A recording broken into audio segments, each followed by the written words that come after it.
대신 우리 몸이 여러 환경에 의해서 독소가 많아지는 요인들이 됐을 때 인체는 산소호흡을 하지 않고 무산소호흡을 하면서 암이 발생하게 됩니다. 암은 유전이 아닌 대사질환인 이유는 무엇인가요? 네, 암에 대한 유전자는 600만 개가 더 넘는다라는 연구 결과가 있습니다.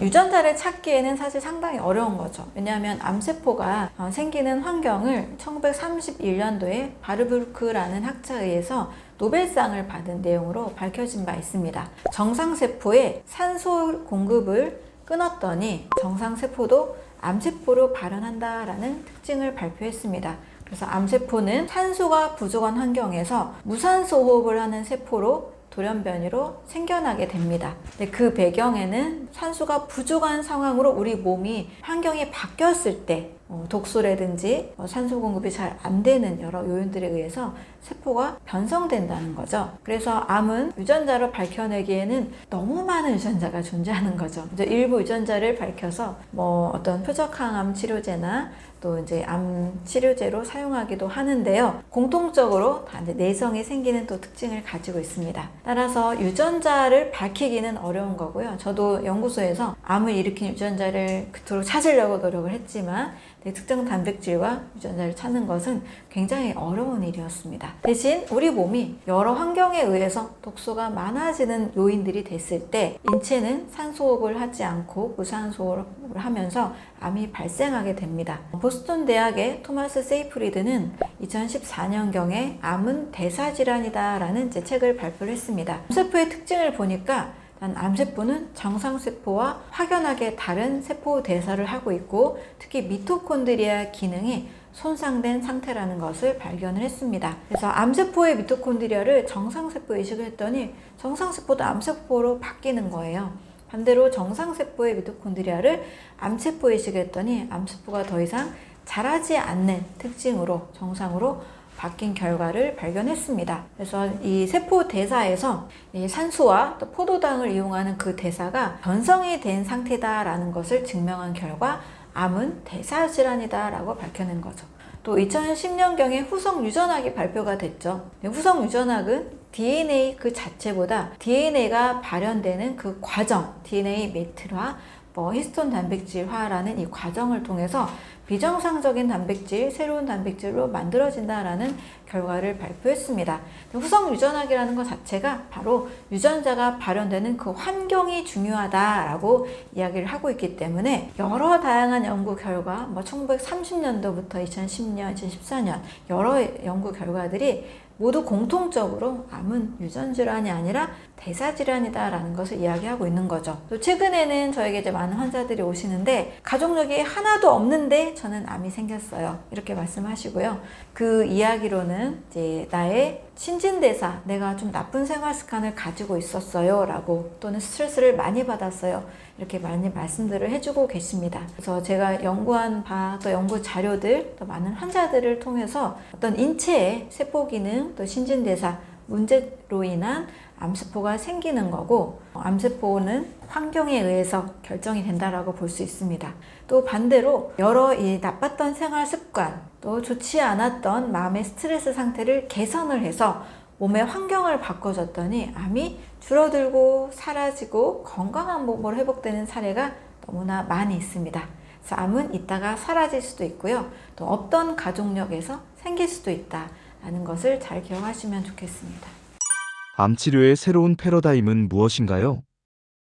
암 치료가 이제 최근에 3세대 항암제까지 치료를 많이 하고 있는데요. 1세대는 세포독성 항암제라고 해서 좀 부작용이 좀 심한 거는 모두 알고 계시죠? 근데 그 이유는 100여 년 전, 지금으로부터 무려 100여 년 전 굉장히 오래된 역사를 가지고 있는 항암제입니다. 당시에는 암세포의 특징을 보니까 너무 빨리 이 암세포들이 증식을 하는 것을 보게 됩니다. 그래서 빨리 증식하는 그 특징을 제거하기 위해서 빨리 증식하는 세포를 타겟팅해서 개발을 했다 보니까 동시에 빠르게 증식하는 두피세포, 또 소화기 상피세포들도 같이 공격을 해서 정상세포와 암세포가 같이 공격을 하게 되는 특징을 가지고 있습니다. 그래서 치료 개수라는 것을 이제 모든 약들은 산정하게 되는데 치사량을 치료 용량으로 나눈 값입니다. 이 치료 개수가 세포도성 항암제는 1입니다. 1이라는 것은 치사량과 치료 용량이 같다라는 거죠. 무시무시한 좀 사실 약이라고 볼 수 있습니다. 페니실린 같은 이 항생제는 치료 개수가 1000입니다. 치료 용량보다 치사 용량이 훨씬 크기 때문에 치료 개수가 크게 된 거죠.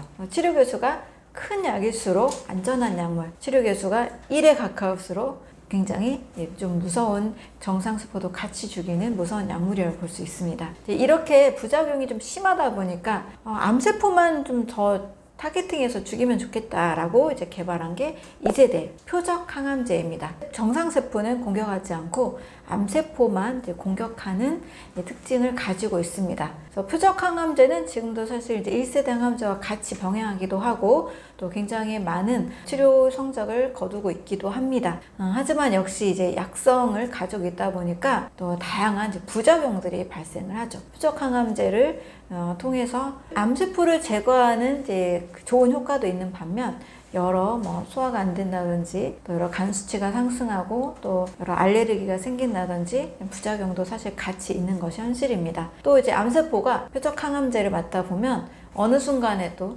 변이를 일으키죠. 그래서 내성이 생긴다라는 어느 순간 효과가 떨어지는 그 시기가 오기도 합니다. 이것을 또 보완한 게 그러면 좀 더 인체에 면역력을 올려서 치료하는 방법이 없을까? 라고 개발한 게 이제 3세대 면역 항암제입니다. 면역 항암제의 경우에는 이제 암 환자들이 가지고 있는 이제 면역 세포들의 그 능력을 더 키워주는 거라고 볼 수 있습니다. T세포의 그 능력이 보통 암 환자들은 많이 상실되어 있다 보니까 암세포를 타겟팅해서 제거하는 그 기능이 떨어져 있습니다. 그래서 면역 항암제가 T세포의 능력을 키워주기도 하고 또 몸 밖으로 T세포를 빼내서 CAR-T 세포 치료요법이라고 해서 T세포를 몸 밖으로 빼내서 기능을 슈퍼 T세포로 바꿔주는 거죠. 다시 몸 안으로 넣어주는 역할을 해주는 치료가 있기도 합니다. 인체의 가장 자연스러운 면역력을 올리고 면역세포를 키워주는 측면에서는 이제 면역항암제가 상당히 좋은 안전한 약물이라고 할 수 있습니다.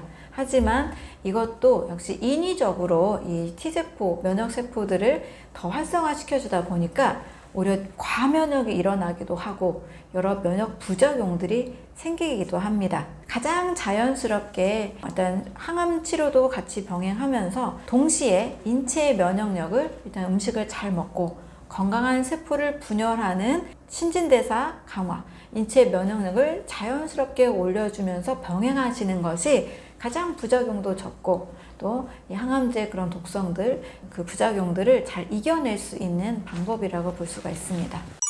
암 환자의 비관적인 생각을 바꾸는 방법이 있을까요? 하버드 의대의 마인드바디 연구소에서 나온 결과입니다. 정신질환과 신체 질병의 98%는 생각 습관 때문이다 라고 발표했습니다. 신체 질병 그리고 정신질환, 우리가 사람마다 어느 생각 패턴들이 다 좀 어느 정도 고착화가 되어 있죠. 어떤 결과가 왔을 때 그것의 긍정적인 측면을 더 많이 생각하는 사람이 있는가 하면 좋은 결과가 와도 그걸 또 부정적으로 말씀하시는 또 패턴을 가진 분들이 또 있으시더라고요. 당연히 나쁜 결과가 있을 때는 나쁘게 생각하는 패턴을 가지신 분들이 있습니다. 그래서 삶을 비관적으로 이미 안 될 거야 라고 결정을 하신 마음 상태에서는 몸도 그렇게 나올 수밖에 없습니다. 우리가 마음먹은 대로 된다라는 말을 많이 하잖아요. 또 뭐 꿈은 이루어진다 이런 말을 많이 하잖아요. 그래서 비관적인 상태에서는 사실 몸 자체도 나쁜 호르몬이 계속 지배할 수밖에 없고 나쁜 호르몬이 지속되는 상황에서 모든 세포들, 모든 신경들, 모든 몸은 또 그것에 따른 결과를 만들어냅니다. 그래서 항상 마음과 의식 상태가 더 중요하다라고도 볼 수 있는 거죠. 음식이 나빠서 병에 걸린 분들은요, 음식만 바꿔주면 빠르게 호전이 됩니다. 그런데 생각이 나빠서 생각 습관이 부정적인 패턴으로 자리 잡은 분은 음식을 바꿔줘도 되게 크게 어느 정도까지만 달라지고 또 본질적으로 좀 크게 달라지는 경우가 좀 보기 어려운 분들도 계십니다. 비관적인 생각은 그 생각 그대로의 몸을 만든다. 우리 몸은 마음의 지배를 받는다라는 것을 꼭 이해하셨으면 좋겠습니다. 그래서 이런 분들이라면 일단 인체의 원리를 제가 꼭 말씀을 드리거든요. 건강한 생각과 건강한 음식은 건강한 세포를 만들고요.